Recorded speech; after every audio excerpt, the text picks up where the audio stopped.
إن العرب لا يقرؤون، وإذا قرأوا لا يفهمون، وإذا فهموا لا يستوعبون، وإذا استوعبوا لا يطبقون، وإذا طبقوا لا يأخذون حذرا. ودي إحدى مقولات الصهيوني الأعور موشي ديان، وبسبب المقولة دي تحديداً قررنا نتكلم عليه ونعرف اللي ما يعرفوش علشان يفهموا ويستوعبوا هو مين وإزاي قام بيه وبغيره من أشباهه الكيان الصهيوني.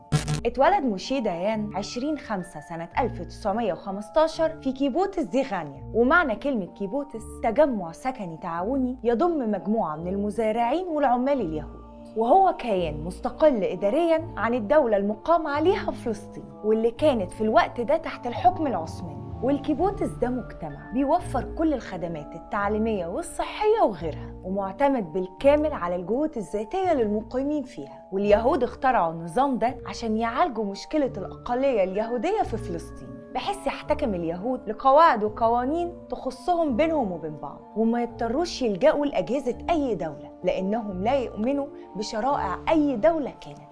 هو ده المكان اللي اتولد فيه موشي ديان، مكان مع إنه مقام على أرض فلسطين لكنه ما عندوش أي احترام لقوانين الدولة، يعني دولة جوه الدولة. مكان زي ده وغيره كان السبب في تكوين الكيان الصهيوني نفسه. اتولد موشي لأبوين يهود هاجروا من أوكرانيا لفلسطين في وقت حرج جدا قبل قيام الثورة العربية في الحجاز بسنتين، وانتقل بعدها حكم فلسطين من الدولة العثمانية للانتداب البريطاني، مناخ مناسب لإنشاء مجرم حرب وديكتاتور زي موشي ديان، أو القاضي موسى اللي بدأ حياته التعليمية كطالب ابتدائي في قرية موشاف نهلال. ودي قرية زراعية بتدير قطعة أرض تعود ملكيتها للصندوق القومي اليهودي، وهناك التحق موشي بمدرسة الزراعة للبنات، واللي كان هدفها تعليم المهاجرات للزراعة. وكان بالشكل ده موشي أول طالب ذكر يلتحق بالمدرسة دي، وده ممكن يكون سبب كبير قوي في تكوين شخصيته المركبة والمثيرة للجدل المليانة بالفضائح الجنسية والعلاقات المشبوهة.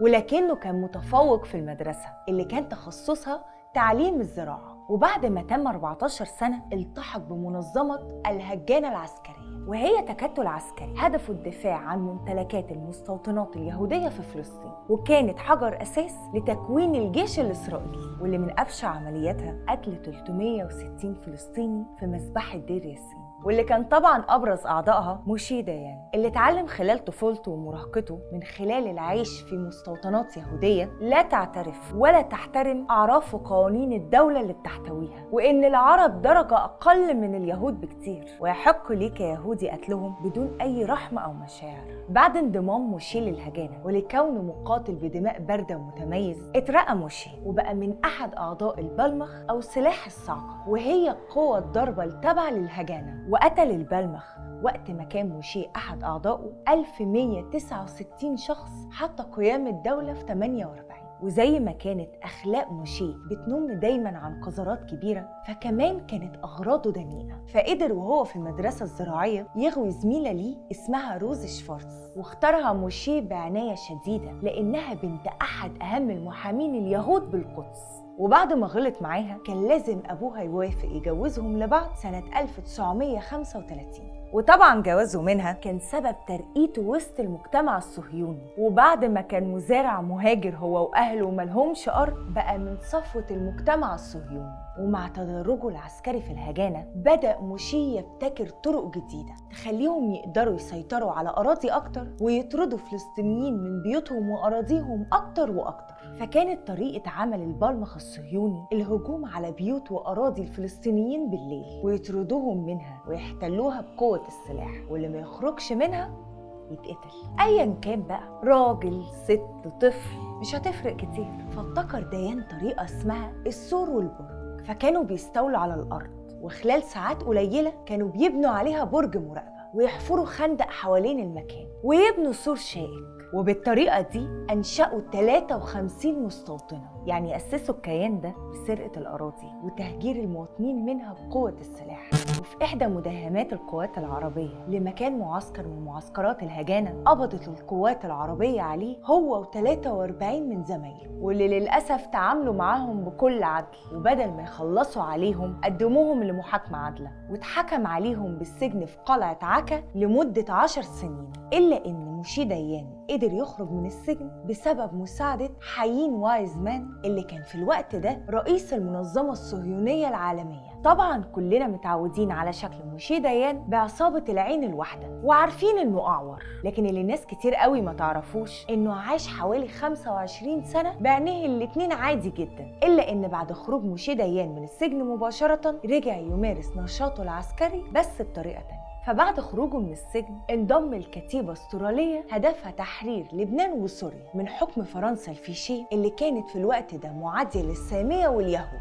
وخلال العملية دي ضربوا قناص فرنسي في عينيه اللي كان بيبص بيها في المنظار، وده سبب ان ازاز المنظار دمر عينه الشمال نهائيا. ومن يومها وهو بعصابة العين دي، وبسبب الحادثة دي ومشاركته مع بريطانيا ودول المحور في الحرب العالمية الثانية اديته حكومة بريطانيا أعلى الأوسمة العسكرية، وبعدها رجع لمزرعته في نهلال ورجع يكمل نشاطه العسكري مع الهجانة لحد سنة 45 لما قرر يهاجر لتل أبيب.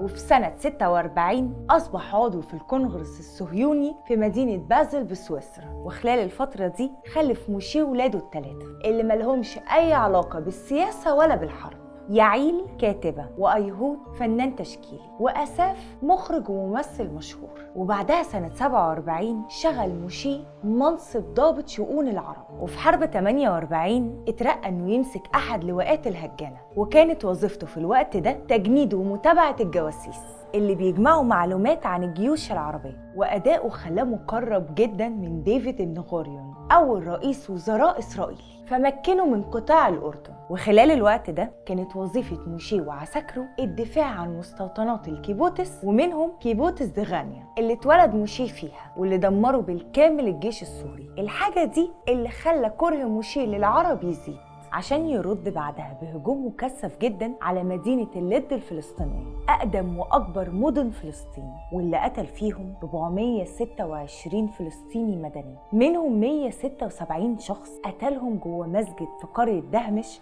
لما احتموا فيه، كلهم من الأطفال والنساء والعجزة وغيرهم من المدنيين. وبعد المجزرة دي طبعا كانت لازم الحكومة الإسرائيلية تكرمه تشجيعا لمجازر زي دي تاني، فرقوه رتبة مقدم ونقلوا كتيبته للقدس، وهناك واجه الجيش المصري لأول مرة وخسر أول معاركه في منطقة جبل المكبر، واللي كانت أول نقطة سودة في ملفه العسكري. إلا إن بعدها بسنة رقوه لرتبة لواء، ومثل إسرائيل في مفاوضات مع الأردن لوقف إطلاق النار. وبعد ما تمكنت إسرائيل من الأراضي الفلسطينية عينوه في منصب رئيس الأركان العامة.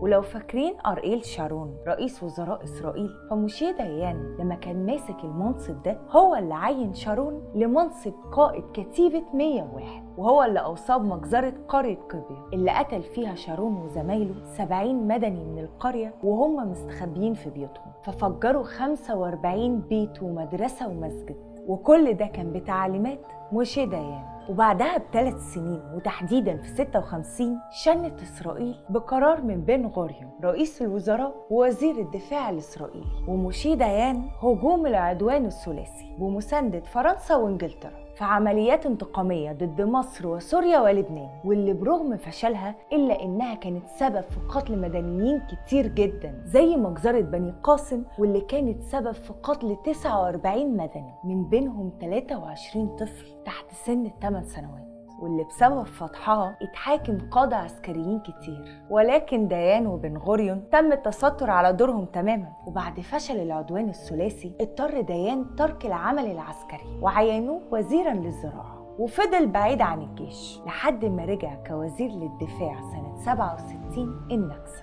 واللي بسببها أطلق عليه الشعب الإسرائيلي بطل نصر إسرائيل، ووصل هنا لأعلى نجوميته وشعبيته، وكمان توجوه كبطل حرب.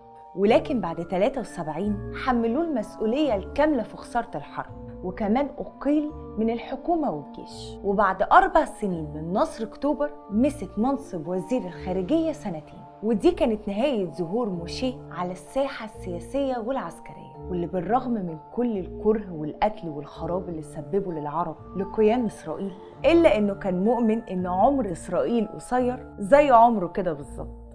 وبعد كل اللي عمله من مجازر انتهى مصيره لصاحب أكبر خسارة في تاريخ إسرائيل في حرب أكتوبر 73. حياة موشي ديان كانت متطرفة جدا ونمط حياته منحرف ومليان بالفضايح. عشان كده لما حبينا نفكر الناس بيه ونعرفهم هو مين ما لقيناش غير عنوان واحد، وهو الأعور الصهيوني.